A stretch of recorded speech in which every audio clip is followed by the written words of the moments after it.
Hello, and thanks for joining us for a very special edition of Tech 24 dedicated to kids.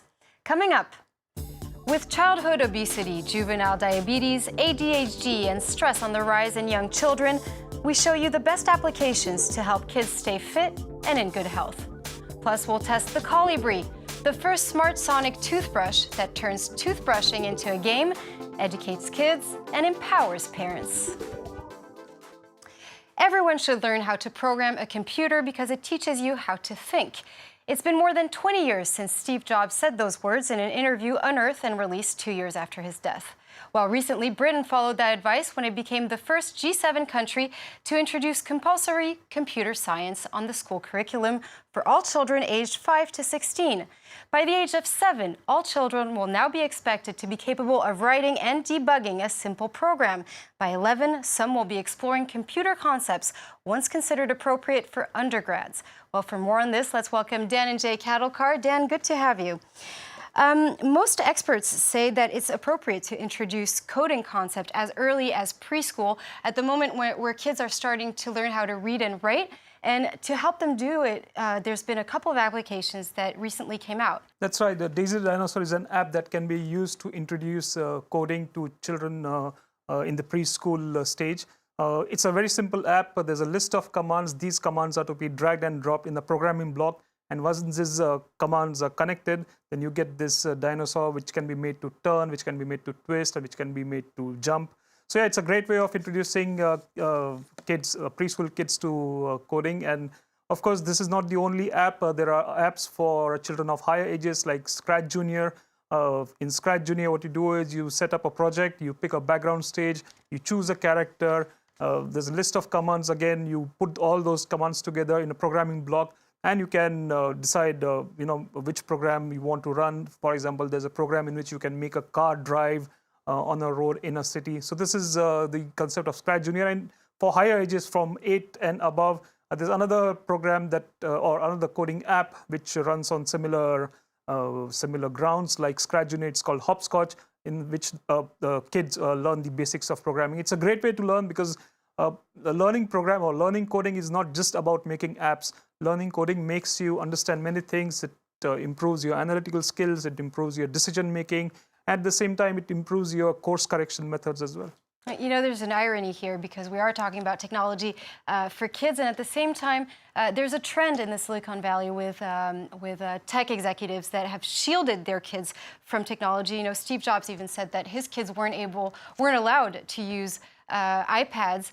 So, you know, it's a whole other debate, but it does raise a question about how much technology we should let our kids use. That's right. It's a question of balancing how much exposure you should give kids to screens, for example, or game consoles. But at the same time, it can be a great tool for learning as well, as we see, because it's a fun way of learning, which is most important when it comes to kids' education.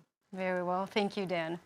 And as we're speaking of coding, here in Paris, teens were invited to come teach computer programming to French MPs. This as the French National Assembly is currently debating on a law to make digital technology available to all. For an hour, these teens explained the basics of coding to 6 deputies that accepted the challenge, and this is what they had to say. I'm a bit stressed. We're with an MP, which is a bit weird because we're the ones telling the MP what to do. Du coup, voilà. Je suis très époustouflé. It's amazing. I was really happy to come here and to teach the members of Parliament how to code. I had no idea that they knew so little about it. Un peu du codage informatique. To England now, where a free smartphone app has been launched by the UK government's health watchdog, Public Health England, to help parents reduce the amount of sugar their children eat. This comes after the release of figures that show that some British children are eating the equivalent of their body weight in sugar each year. Becky Hall is concerned about the amount of sugar her 2 young boys consume. But a new app from the UK government is set to help. A scan of the barcode shows the sugar content contained in the foods her family eats. So there's 25 sugar cubes. I didn't think it'd be that much. Called Sugar Smart, the app works by translating the amount into grams and numbers of sugar cubes. An easy visual reference meant to help parents learn which foods to avoid. There's sugar in everything, all products, even the no added sugar. Orange squash had sugar in. Public Health England says it's easy to underestimate the sugar content in foods and is hoping its app will be an eye-opener. The latest figures in the UK show children between the ages of 4 and 10 eat and drink around 22 kilograms of sugar per year. That's the equivalent of an average 5-year-old eating their own weight in sugar.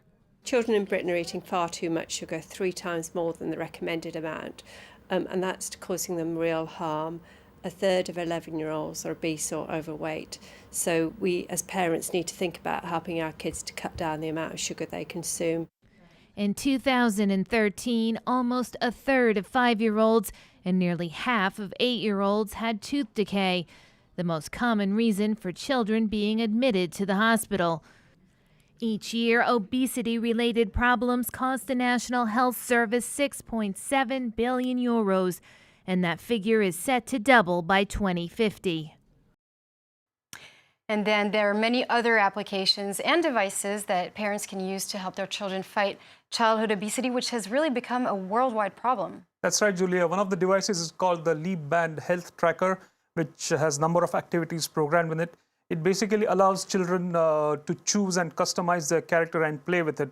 The good thing about this tracker is that the more the children play with it, the more animated the cartoon characters on the device becomes. It's basically a wearable. You can put it on a wrist. It looks like a sort of like a watch. Yeah, exactly.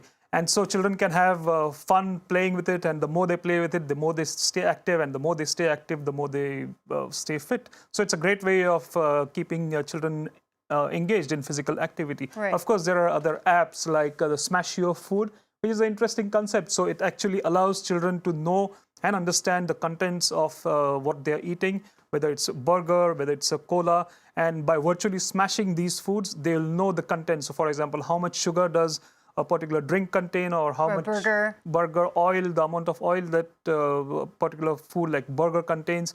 And at the same time, it also tells the user the kind of food or the amount of food that's necessary depending on their age and gender. So yeah, I think it's very interesting to learn more. I mean, when you physically, not physically, but virtually get to see and smash the food and get to know the bare details of everything you consume. That you have in your plate. It's very interesting. I would love to do it as well, not just kids. I'm sure you can use it as well, Dan. Yeah, that's true. And the other interesting app is called Super Stretch Yoga.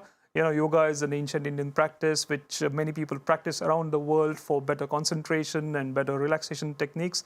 Super Stretch Yoga is also a way of introducing kids to this ancient practice for the better, not only mental development, but also physical well-being. It also helps them concentrate more. That's right, Julie. Well, namaste for that, Dan.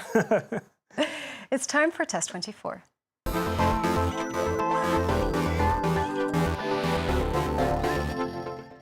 Kolibree is having a blast gamifying the toothbrush. The Paris-based company has created 2 connected toothbrushes that train kids how to brush properly. They do so through game apps that keep them brushing longer. And Dan, one of the apps is called Rabbids Invasion. You have crazy little rabbits running around on a track. What is it all about? Well, that's right, Julia. You connect your toothbrush to the iPad through Bluetooth. And the moment you start your toothbrush, you see the rabbit running. If you see at the bottom left of the screen, that's where it indicates where you're supposed to brush. And if you brush at the right place, the rabbit will start running wildly. It will jump obstacles. But if you brush at the wrong place, or if you stop brushing, the rabbit will lose its energy and it will just stop running. So it's a fun way of learning. It's a fun way of doing a morning activity, which is for most kids, it's quite painful and they resist quite a lot. With this, you can collect points. You can compare your performance with your friends.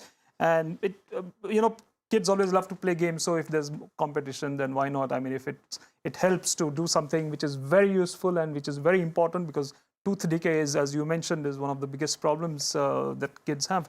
And it's not just the games, but there are other things in this app. So for example, here it will tell you how you've brushed during the last 7 days. So it will give you a performance chart as well, something you can improve upon. There's something called ranking. So here you can see, it ranks you about your performance compared to other friends.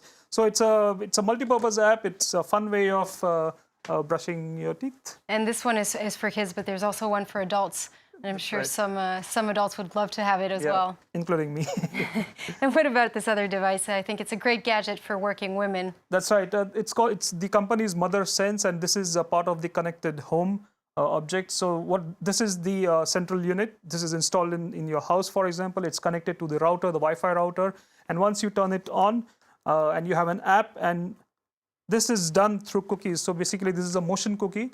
So if you want to know when your kids arrive at home or when they leave home, or basically in the range of the Wi-Fi that this unit is connected to, you put this cookie in your kid's bags or in, I don't know, in his pocket. And the moment he enters home, you get a notification saying... So it's like a tracker. Exactly. It has a capture, and once you enter the Wi-Fi zone or you exit the Wi-Fi zone, you get a notification saying, like for example, yesterday I tried it out and it says Dan arrived at 8:30 at night, and today he left at 11:30. So I think it's a very useful way of knowing or keeping an eye on your kids without having to bother them about cell phones or messages. Very well. Thank you, Dan.